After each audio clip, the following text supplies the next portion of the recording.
Tonight, lots of new developments connected to the Mueller Report, the first of a series of hearings kicking off on Capitol Hill as Democrats cut a deal with justice to get key evidence regarding possible obstruction of justice.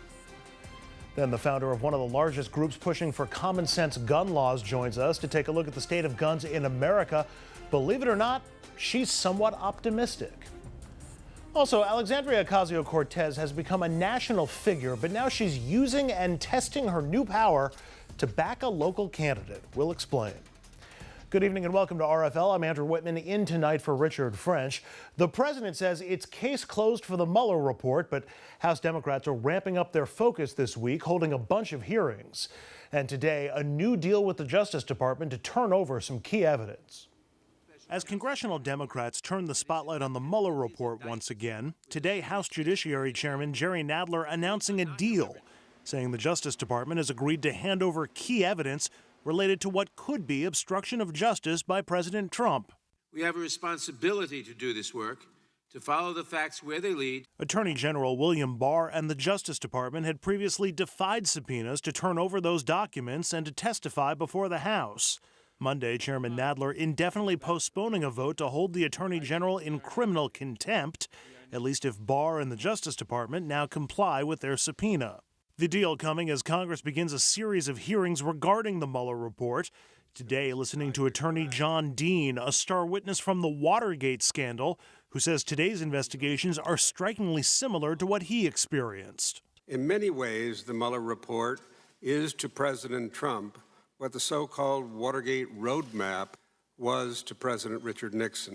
President Trump going on the offensive hours before the hearing began, calling Dean a, quote, sleazebag attorney and accusing Democrats of trying to redo the investigation. There was no charged obstruction. But here we are again today. Why? Because there is an obsession. There's another election around the corner.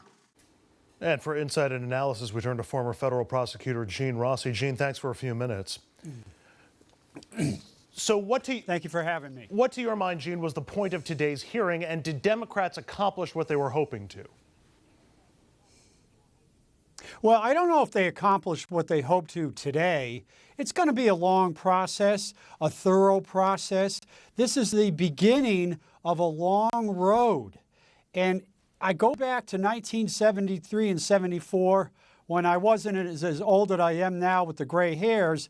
But I remember in 1973, people weren't focused like a laser beam on the Watergate issue. Even in early 1974, it takes time for people to be educated, number one. Number two, only about 5% of the American people have read parts of the Mueller report. Very few have perused and read the entire report. And if you read that report, Volume 2 especially, but also Volume 1, I have joked almost somewhat facetiously, it's like the movie script for Godfather 4. So these Judiciary Committee hearings are bringing out the facts behind the report and getting people to focus on it. So it's the beginning of a long road. The calling of John Dean in his testimony, where he said Trump's issues were strikingly like Watergate, why is it so important to compare the two? And to your mind, do those comparisons between Watergate and today hold? Yes. There's a lot of similarities between what happened in the Watergate era, if you will, and what Donald Trump has done allegedly. And I would say that the actions alleged of Donald Trump are probably 3 times worse than what Richard Nixon did. At the end of the day in Watergate, it was a bunch of 5 guys who were putting duct tape on a door to plant a bug in the DNC headquarters. This involves Russia attacking the integrity of the electoral process of the United States. Russia, our number one enemy, interfering in our election. It's not duct tape on a door in DNC headquarters. Totally different. And the second thing I want to say is this.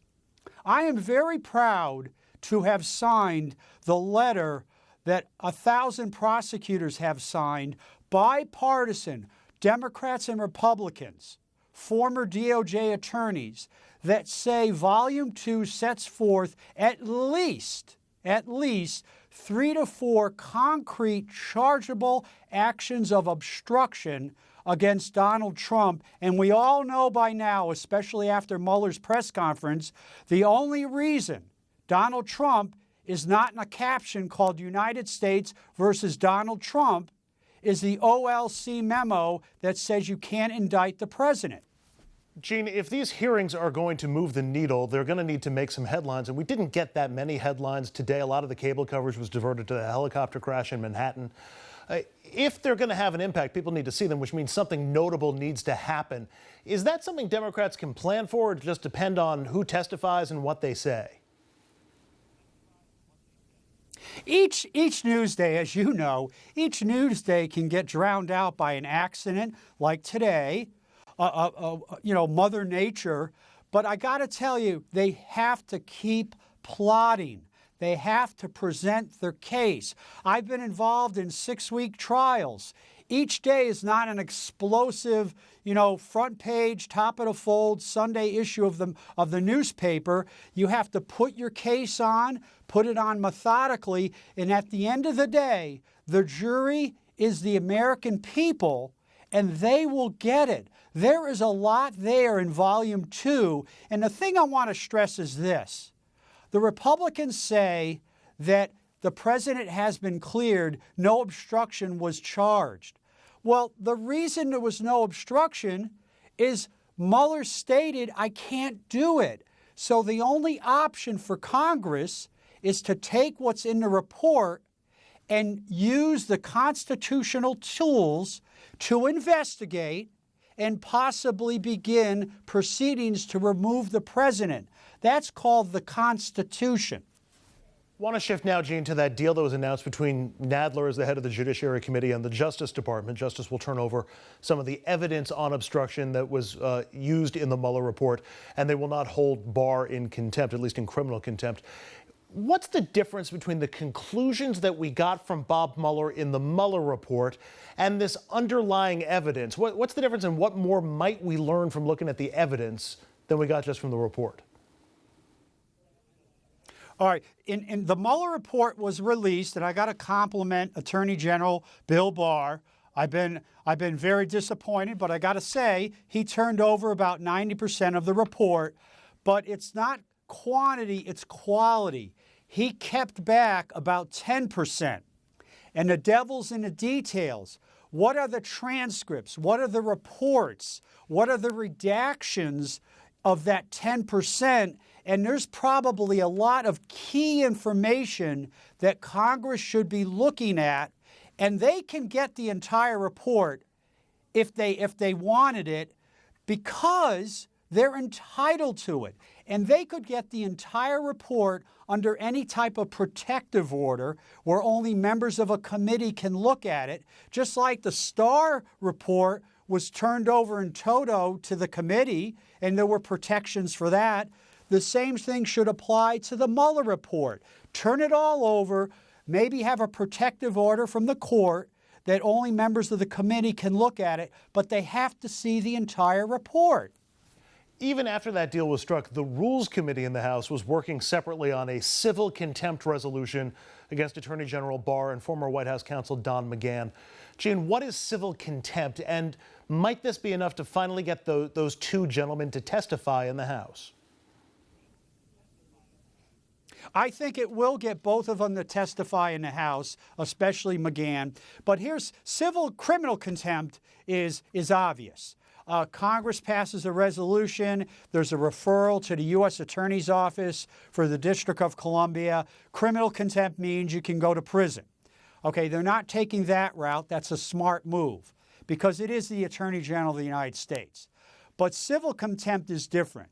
The only problem for Barr would be a possible fine, a tarnish of his reputation, and this is probably important to the Attorney General. If he is found in civil contempt, that could be a referral to any bar committee of the states or the District of Columbia where he may have a bar license. That could lead to losing his bar license or getting a reprimand. And I think the Attorney General of the United States should not have to go through that. So he made a wise decision. He's trying to work out an accommodation, a negotiation to see if he can satisfy the demands and concerns of Congress. And I think that's a good thing when both sides are talking. Finally, Gene, this was a busy day for the Justice Department and the Judiciary Committee, a lot of business. Justice sent a letter to Judiciary detailing its ongoing review into the origins of the Mueller investigation, their plan to investigate the investigators, if you will. They said it was going to be broad in scope and multifaceted, but did we learn any more about what Justice is doing or planning to do in that investigation? Well, I can tell you this, as somebody who worked for the Department of Justice for 30 years, investigating the investigators, having worked with the FBI and other fellow prosecutors, some of whom I know are still in the building, that is a total witch hunt. That is unprecedented. And I think it is politically motivated. And when the history books are written about the Attorney General, shame on him for conducting this witch hunt at the behest of the President of the United States. It is a joke, in my opinion. One of these days, Gene, we are going to gently coax you out of your shell and get you to give us your unvarnished opinion. Former federal prosecutor. I'm Italian. Former federal prosecutor Gene Rossi. Gene, as always, thank you very much. Appreciate it. We'll take a quick break, and when we come back, you'll meet a woman on the front lines fighting gun violence in America. She's founded a group that operates in all 50 states, and she's going to explain how they're doing it and why she's so optimistic when so many of us aren't.